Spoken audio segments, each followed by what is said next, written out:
Let's be real. There's a moment every trader reaches where they've invested tons of time and energy into learning and practicing, and they still find themselves losing trade after trade. Can you relate? You've studied many strategies and watched endless trade breakdowns. You know your break of structures, your change of characters, and you've got the theory locked in, but your results say something different.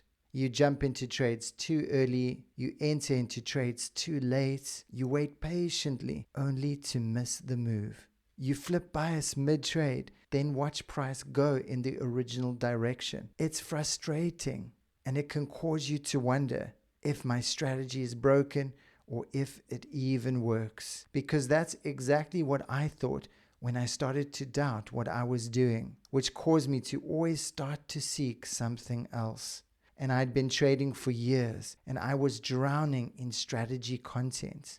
One week it was one strategy, the next week it was another. Adding 100 confluences together, thinking that would work. Constantly searching for the next holy grail method that would help me make endless profits. But no matter what strategy I used, the same thing kept happening. Wins felt random. Losses felt personal. Confidence disappeared. And worst of all, I never knew why anything worked. But then comes the moment in every trader's journey where it finally all clicks. I realized the strategy wasn't broken. The structure wasn't missing. The problem was the system. Let me explain. A strategy is a set of ideas, but a system is a repeatable process. Most traders, they're trading ideas, not systems. They can recite the strategies all day, but when it's time to click buy, they second guess and freeze. That was me until I stopped chasing new strategies and zoned into one clear system.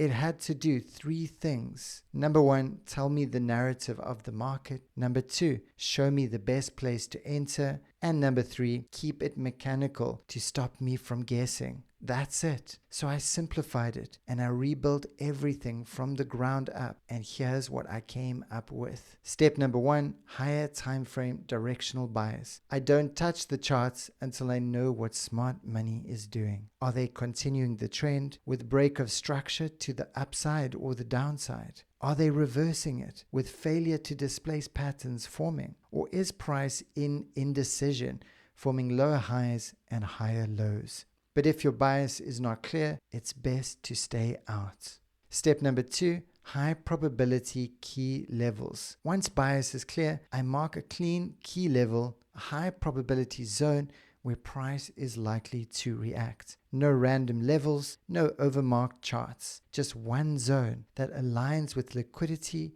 and market structure principles.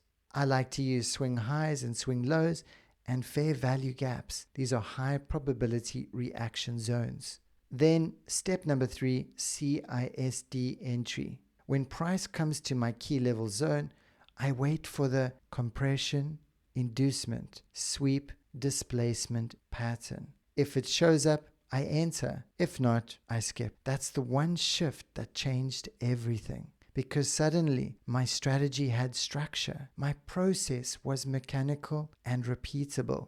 And my entries, they finally started working. I stopped second guessing. I stopped over trading. I stopped almost getting it right. And I started feeling confident in my system. Now, I'm not saying your strategy is wrong, but if you don't have one clear entry system behind it, it'll always feel like something is missing. And once you fix that, everything else will come together. In the next video, I'll walk you through the CISD pattern, the exact entry sequence I just mentioned. It's the pattern I trade 90% of the time, and it's the reason I've been able to trade with confidence and stick to one system. We're going deep in the next one, so get ready and click the link now to dive in.